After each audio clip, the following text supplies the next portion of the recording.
Die hele area 26. Americans, nice times, mongrels. Almal sisse. Nongies wat hier gesoek het. Salute.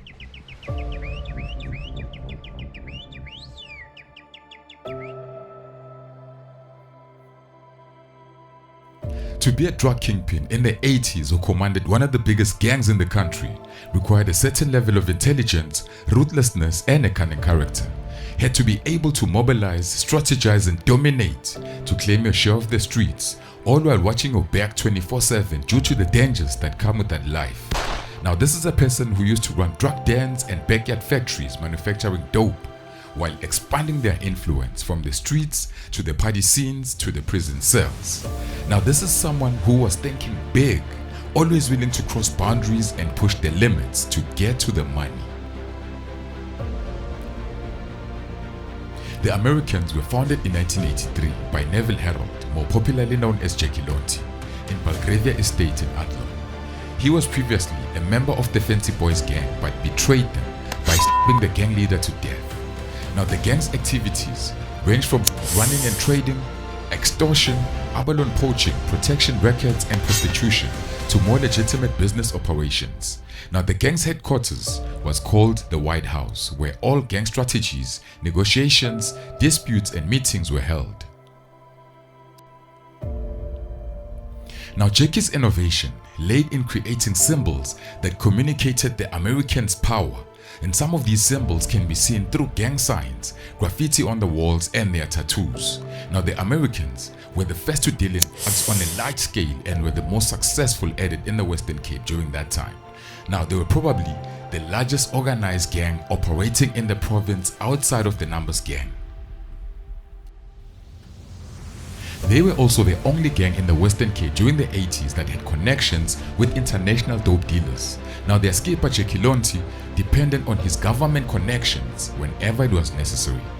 Now, Jackie grew his criminal empire mostly in the 80s through the weed and men trade, and at the end of the decade, he was an established kingpin in the city, driving around in Porsches, and he had all the gangster trappings of a big stepper.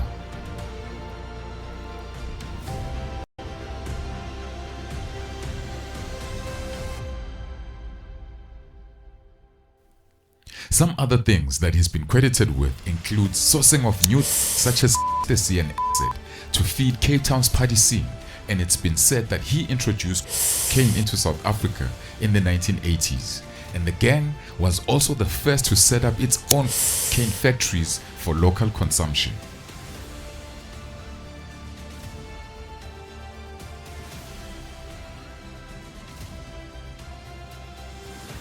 It's been reported that the Americans introduced drugs into the prison system in the Western Cape, which affected the price of weed. Now, if you think about it, that means whoever who controlled the flow of drugs had a lot of power and control inside there. You know, there's been a lot of stories about Jackie, but one of them is that during the early 90s, while he was in prison, Jackie was the first person to raise the flag of a street gang in a prison cell, an act forbidden by the prison Numbers gang rules. Now, after raising the Americans' gang flag in prison, he declared war on his enemies. Now, there were reports in the newspapers that one of the Capeflats Kingpins wanted to kill Jackie for that in prison. Now, the problem was that the guy was on the outside, so he arranged for himself to be arrested so he could be placed in the same jail as Jackie, so he could take him out. However, his plans was leaked to authorities and they stopped it before it could happen. And it's been said that by the time he got out of prison, Jackie was a 26 gang leader. And one of the reasons could be his enemies in the streets were members of the 28s. So it was obvious that he was going to join the Numbers gang that was opposing his enemies. And to this day, the Americans are affiliated with the 26 Numbers gang.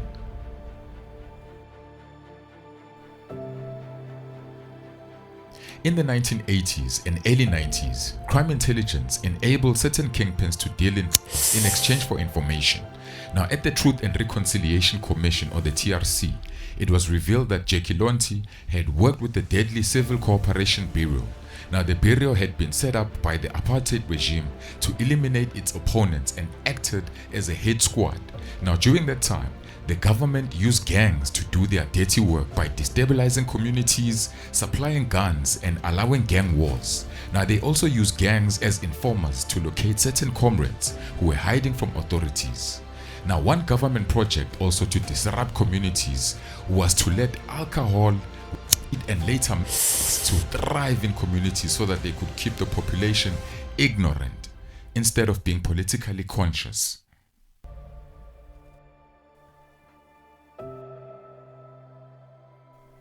Now, the TRC had evidence that Jackie had been recruited to deal with the UDF, or the United Democratic Front. Now, after political parties like the ANC and the PAC were banned from operating legally, the UDF was born. See, the United Democratic Front was a South African popular front that existed from 1983 to 1991. You see, the UDF comprised of more than 400 public organizations, including trade unions, student unions, women unions, and para-church organizations. You see, the UDF's goal was to establish a non-racial, united South Africa in which segregation is abolished and society is free from institutional and systematic racism. Basically, these guys were the same old freedom fighters branded in a different name, and Jackie was used to deal with them, sent by the regime.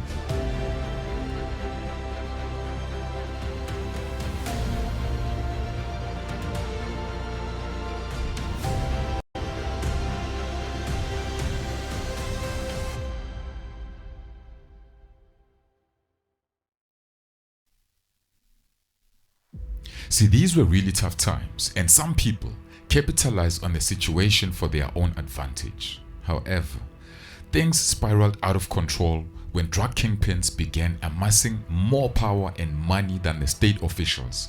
Now, this marked the moment when syndicates and organized crime became part of the equation and daily life in the Western Cape.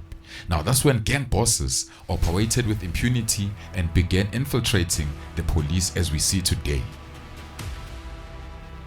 Basically, most of these drug problems that we have now, kingpin problems, gang wars, these are problems which were created in the 80s because the government enabled these situations to happen. They just didn't think that these kingpins would be so powerful to a point where they can't even control them anymore.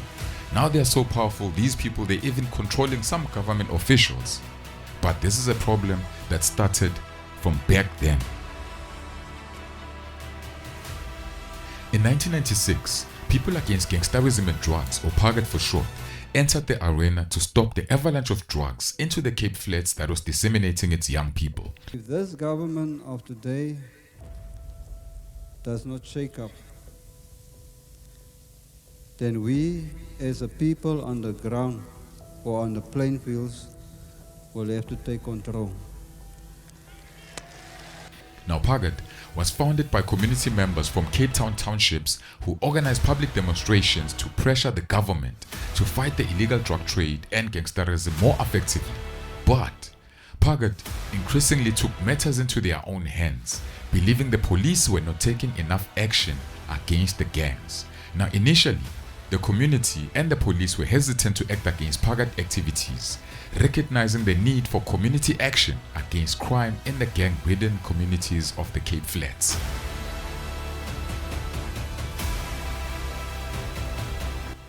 Notorious gangsters were initially asked by Pagad members to stop their criminal activities or face street justice.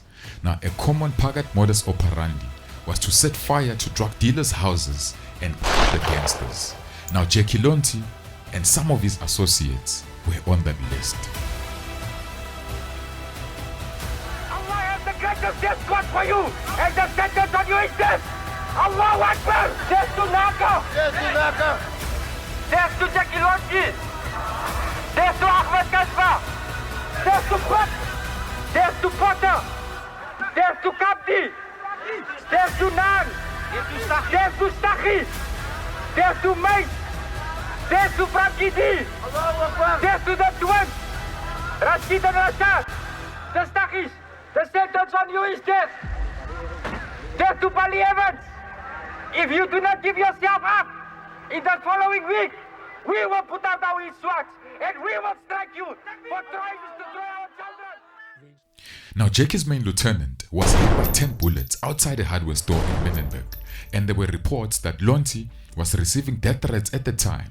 Now, in 1998, he announced his retirement from criminal activities, but some say he wanted to divert the Pagad heat away from him. Now, it was reported that Lonti had cancer as well.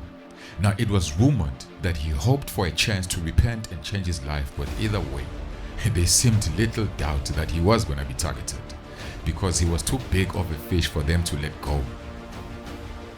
To the killing of his brother. Hier's 2 kinders op 'n bakkie wat geskiet gewees het. Daar's 'n kind in die wen wat doodgeskiet gewees het. Hier's 'n kind in die jaar, 'n klong, 'n innocent klong wat hulle gevat het en hom net so brutal doodgeskiet het. And the inevitable happened.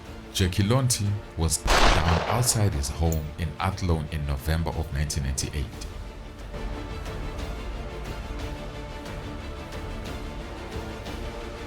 You see, the dope game is still the same. It's only changing players, and the slaying of Jackie Lonti had little impact on the gang's dealing business, which is their biggest source of income. You see, Jackie's legacy of destruction lives on through the gang. They still hold a lot of power in the streets, and they're still one of the biggest, if not the biggest, in the Cape Flats. And over time, subsets of the gang developed as other members started their own structures under the umbrella of the Americans. And the subsets are the Americans, the Young Americans, the Ugly Americans, the Dollar Boys, the Dixie Boys, and if I'm not mistaken, the JFKs as well, the Junkie Funky Kids.